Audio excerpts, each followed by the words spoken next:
Calvary evangelical fellowship అనే banner మీద, Jaipal foundations అనే బ్యానర్ మీద జరుగుతున్న ఈ పరిచర్య కేవలము విశ్వాసముతో చేస్తున్న పరిచర్య.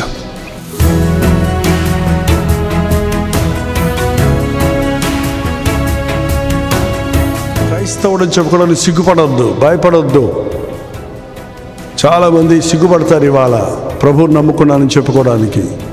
కామ, క్రోధ, లోభ, మద మత్సరాలు లేనివాడు నాలో పాపం ఉన్నదని మీలో ఎవరు స్థాపించగలరని సవాలు చేసినప్పుడు ఒక్కడు కూడా నోరు మెదపని దేవుడు ఎవరైనా ఉన్నాడంటే ఆయన మన ప్రభు అయిన యేసుక్రీస్తు మాత్రమే.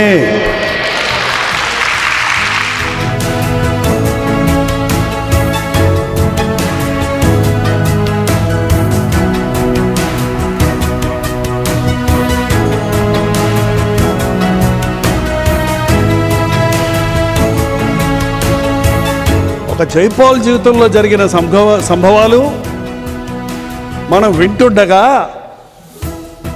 మన జీవితాల్లో జరిగిన సంభవాలను గుర్తు చేసుకుంటూ, ఆ సంభవాలలో మన సంభవాలు కూడా ఉన్నాయన్నది గుర్తు చేసుకుంటూ మనందరం కలిసి దేవుడిని ఘనపరచాలి.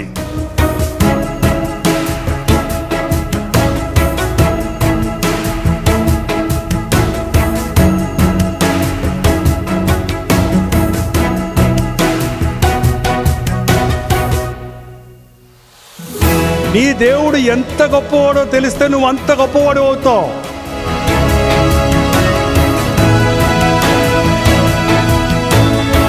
నేను దేవుడిని గణపరచాలి. నా దేవుడు గొప్పోడు, నా దేవుడికి ఏదైనా చేసి పెడతాడు.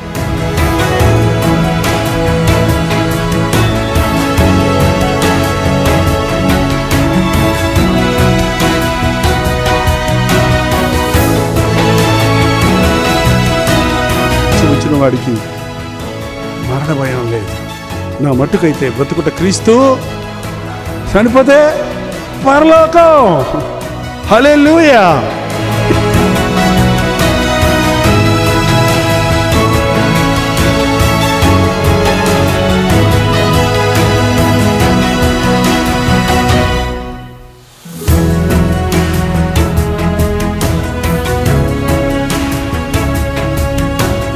ఒక సంవత్సరాల సేవలో, నా 52 సంవత్సరాల భక్తి జీవితంలో అనేక భయాలు నన్ను పట్టి పీడించినప్పుడు, మనుషులందరూ నన్ను విడిచిపెట్టినప్పుడు, నా దేవుని సన్నిధిలో కన్నీటితో నేను మొరపెట్టినప్పుడు, ఎక్కడ నేను భయపడిపోయానో అక్కడ నన్ను సాక్షిగా నిలబెట్టాడు.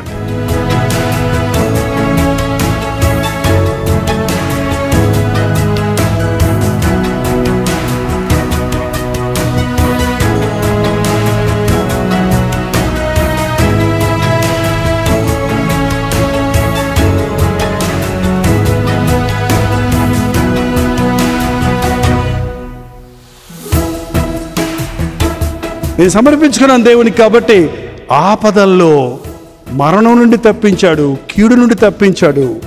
ఇవి తెలిసిన యాక్సిడెంట్లు. తెలియకుండా ఎన్నిసార్లు దేవుడు వెంట్రుక వాసిలో కీడు తప్పించాడు అన్నది లెక్కకు మించి ఉన్నాయండి.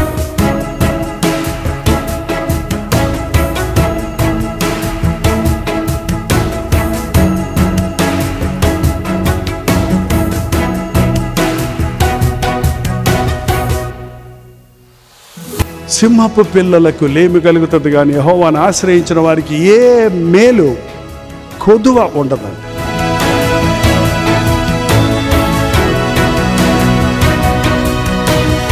ముందు దేవుని మీద ప్రేమించండి, ముందు దేవునికి మీ హృదయాన్ని ఇవ్వండి. ఆ తర్వాత మీకు లోకంలో ఉన్న ఆపదలు, శ్రమలు, నిందలు, బాధలు అన్నిటినీ ఎదిరించగలిగిన, సాధించగలిగిన, నిలబడగలిగిన, ఫలించగలిగిన దీవెనలు మీ వెంటాడుతాయి. అప్పుడు మీరు కూడా చెప్పగలుగుతారు, యెహోవా నా కాపరి, నాకు లేమి లేదు.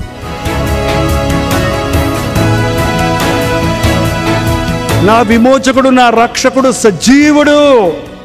ఆయన మళ్ళీ భూలోకానికి వస్తాడు.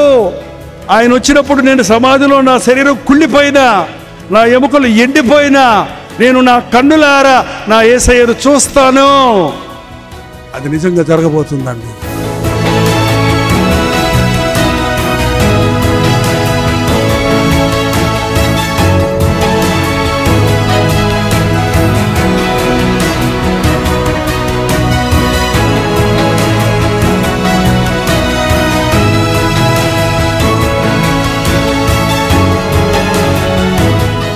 ప్రతి ఈ కార్యం కొరకు దేవునికి లెక్క చెప్పవలసి ఉంటుంది. అయితే క్రీస్తు యేసునందు ఉన్న వారికి ఏ శిక్ష విధి లేదు.